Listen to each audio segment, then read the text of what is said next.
Greetings, Otaku Faithful. Thank you for joining me again this week. Once again, it's Larry Williams, OAW Commander-in-Chief, and I'm here to bring you all the first in my Legends of Tomorrow episode reviews right here on Otaku Assemble. Weekly and finally, I'm here to bring you all the first in my Legends of Tomorrow episode reviews, and this is my review of Season 1, Episode 9, entitled Left Behind. Now, general thoughts on this week's episode. Finally, Legends of Tomorrow is back from its brief hiatus, and funny enough, I actually liked this episode a lot more than I thought I would. Originally, I was under the impression that this was going to be the episode where the team finally split up, meaning that because Kendra Ray and Sara were left behind in 1958 and the rest of the team were aboard the Waverider when it was hijacked, I assumed that, okay, we were going to have, the team was going to separate into two micro teams, and then that we, pretty much until the big final finale, until the big final showdown with Savage, it was going to be more about the team trying to find them, get back together. Actually, what we ended up getting was the team got right back together, I think, before the first commercial break.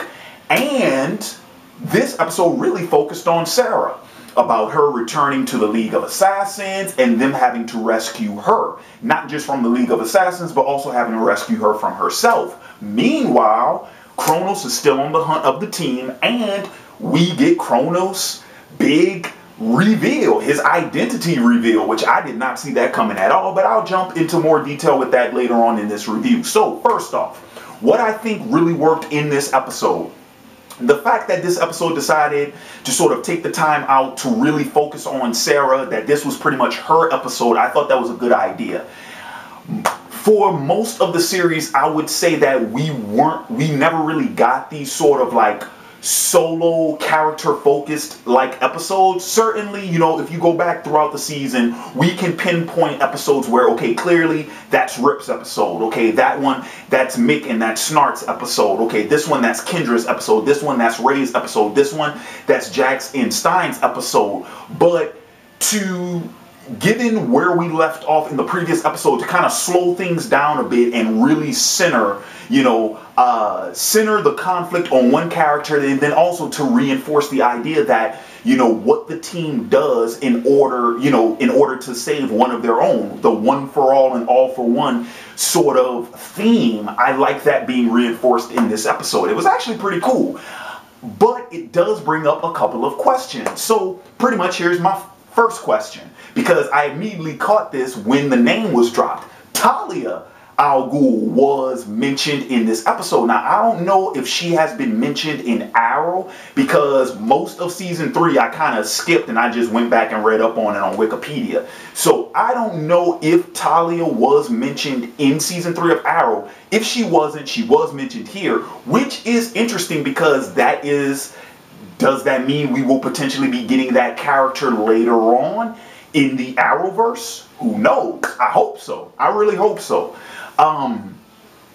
The other thing is the very interesting implication of what this would do to the time stream, because Sara went to the League a full 50 years before the first time she went.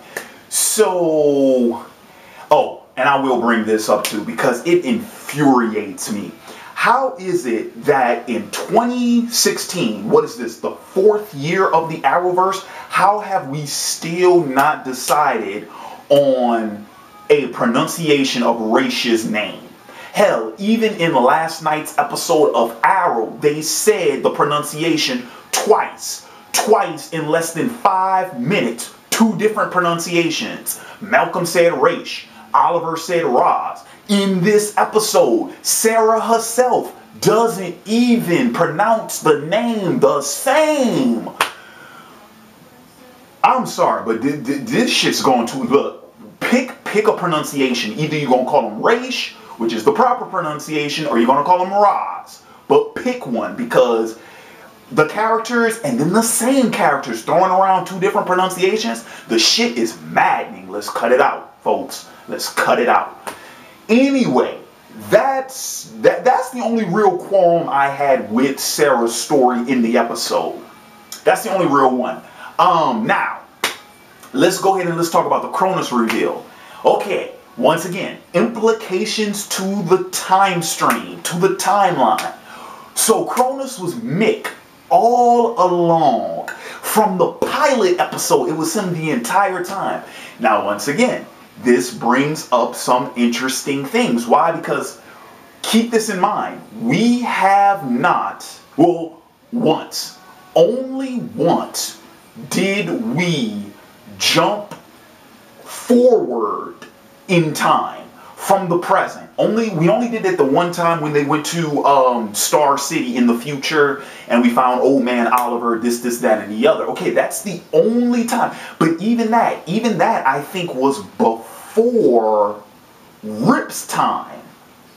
So, okay, the reason why I'm bringing all these questions to light is because for Mick to have been Cronus all along, that means that now we are finally dealing with elements in the timeline that are further in time than Rip.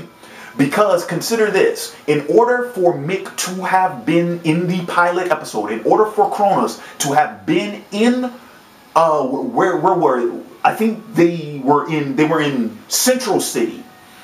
Okay, in order for Cronus to have shown up in Central City in the pilot, that means that the Time Master sent him to that time period in advance. So, the reason why I bring this up and the reason why I say it's interesting because we have not dealt with Rip's present. We haven't dealt with his time. And that brings up multiple questions. Number one, was it the Time Master's decree to really send Kronos after them? Once again, knowing that, oh, Rip would go to 2016, so we have to send this guy to 2016. Or is it possible that he may have come from a much later time, maybe even when Savage was in charge of running things? We don't know because, once again, we have not dealt with Rip's present enough in the series yet. We've spent most of our time in the past. So that brings up a bunch of other things. Also, here's the other thing too. Remember where Mick was dropped off. Okay. The fact that the fact that I keep saying time wizards. Damn you, Gil. The fact that the Time Masters are so that they're keeping pace with Rip, that they know so much about what he's doing and whatnot.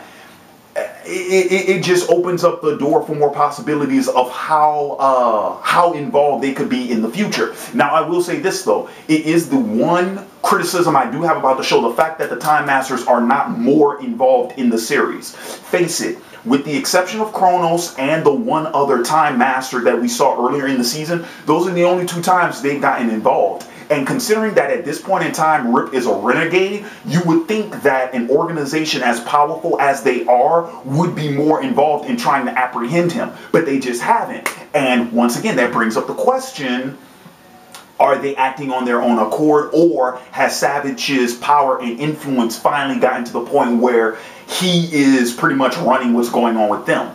We don't know. Okay, so let's see. I think that pretty much hits on everything I thought that was done well in the episode. Let's talk about a couple of things I think weren't done so well. So, the Kendra Ray relationship. This is not working for me, guys. It's really not. And it's a shame because the actors, I think, have great chemistry on screen together. But given the characters they're portraying, it seems forced. It seems like they just needed a relationship on this show because it's on the CW and that sort of caters to their predominantly female demographic. Of course, the male viewership is still the majority viewership of this show, like it is with Arrow and Flash. That whole relationship just feels forced. There is no... I don't think it's sincere. I don't think there is any legitimate chemistry between them. I don't see what the attraction is other than physical attraction because, let's face it, yes, Kendra is smoking hot. But other than that, once again, it's a relationship just for the sake of having a relationship, and I don't care for it. It doesn't work. It doesn't work. Felicity and Ray, no, that was a relationship that made sense. That was one that came from mutual interest, not just in each other, but also in external things. You know, that was a little bit more genuine. This, all right. Let's see, another negative about the episode. Okay, well, once again, the only other negative I can think of about the episode was what I just mentioned about the Time Masters and their involvement or lack thereof in the events of the series. That's about it. But for the most part, like I said, I thought it was a solid episode. I dug it. And briefly, I'm just going to give my overall thoughts on Legends of Tomorrow up to this point so far in the series, since this is the first review of it I'm doing. And I think we're about, what, 4 episodes? Or, yeah, I think we're about 4 episodes before the season's over with. So I'll just briefly give my thoughts on the season as a whole. I like it. I dig it. And funny enough, it's actually my favorite show of the Arrowverse airing right now. And I didn't think that because I really like Arrow this season. And of course, you know, I already mentioned in my previous reviews, Flash, I felt it kind of fell off this season. Arrow, they stepped their game up. I think they improved a lot since last season. But Legends so far, I'm liking better than both shows. I never found an episode of Legends to be boring. I like that the network stuck with their guns, you know, because they announced this show, I think, like a year and a half before it premiered. I like that, actually, they did. I like that they stuck with their guns. I'm liking the characters. I'm liking the actors. I'm liking the stories. I will say this, though. I will mention this briefly. Because remember what I said about how we don't get enough of Rip's present? We only really got backstory episode, that flashback episode. I really wish we got more of that stuff. I think Rip is an interesting character, and I just don't think we know enough about him outside of what's going on in the present. We really need more of Rip's backstory. We need to learn more about the characters that inhabit his time. But other than that, I'm really digging the show. Now, that's going to wrap up my episode review for this week. I want to thank you all for joining me again this week. And in the comments below, leave your thoughts both on this episode, on the show, and what do you think? What are some of your thoughts, some of your speculations and predictions for where we're going to go with the last couple of episodes?